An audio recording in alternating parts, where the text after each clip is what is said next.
మేషరాశి వారికి రవి కూజ చాలా స్ట్రాంగ్ అవ్వబోతున్నాయండి.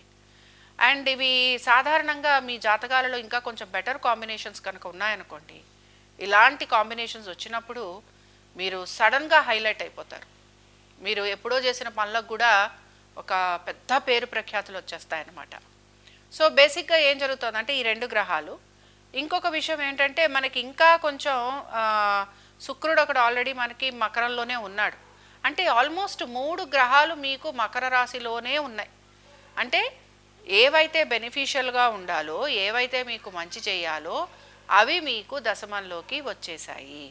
సో ఉన్నాయి, ప్రాబ్లమ్స్ లేవు అని నేను చెప్పను, కానీ ఈ ప్రాబ్లమ్స్ని మీరు తట్టుకొని నిలబడే శక్తి మీకు రాబోతోంది అని చెప్తున్నాను.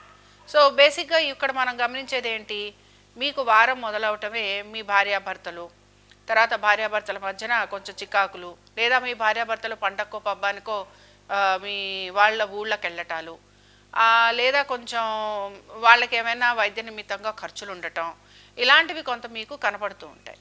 సరే, దీంతోపాటు ఇక్కడ మనకి ఆల్మోస్ట్ పండుగ వచ్చే టైంకి ఏం పెద్దగా పనులైతే ఇక్కడ ఏమీ కనిపించట్లేదు.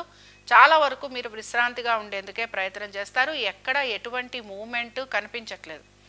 బట్ పండగ అయిపోయిన తర్వాత నెమ్మదిగా మీ ఆలోచన ధోరణిలో చాలా మార్పు వస్తుంది. సో ఫోకస్ అంతా దేనిపైన ఉండబోతుంది, ఫోకస్ అంతా కూడా మీ కెరియర్ పైన ఉండబోతోంది, మీరు చేసే పనుల మీద ఉండబోతోంది. నేను కెరియర్ అనగానే ఒట్టి ఉద్యోగమే తీసుకోవద్దు, ఇందులో స్త్రీలకి కూడా చాలా బాగా కలిసి రాబోతోంది అనమాట. మేషరాశికి చెందిన స్త్రీలకి కూడా కలిసి రాబోతోంది. సో దీనికి టైం రావాలి. ఒకరెప్పుడు కమెంట్ చేస్తుంటారు, దీన్ని చూసుకోకండి, మీరు మీ వ్యక్తిగత జాతకాలు కూడా చూసుకోండి అంటూ ఉంటారు కదా. ఈరోజు నేను వారి మాటతో ఏకీభవిస్తున్నాను.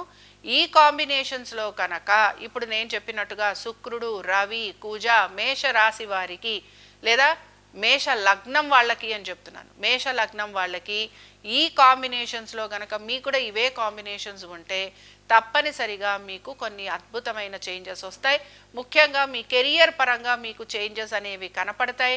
ఈ కెరియర్ పరంగా వచ్చే చేంజెస్ మీకు అడిషనల్గా కూడా బెనిఫిషియల్గా ఉండేందుకు అవకాశం ఉంటుంది.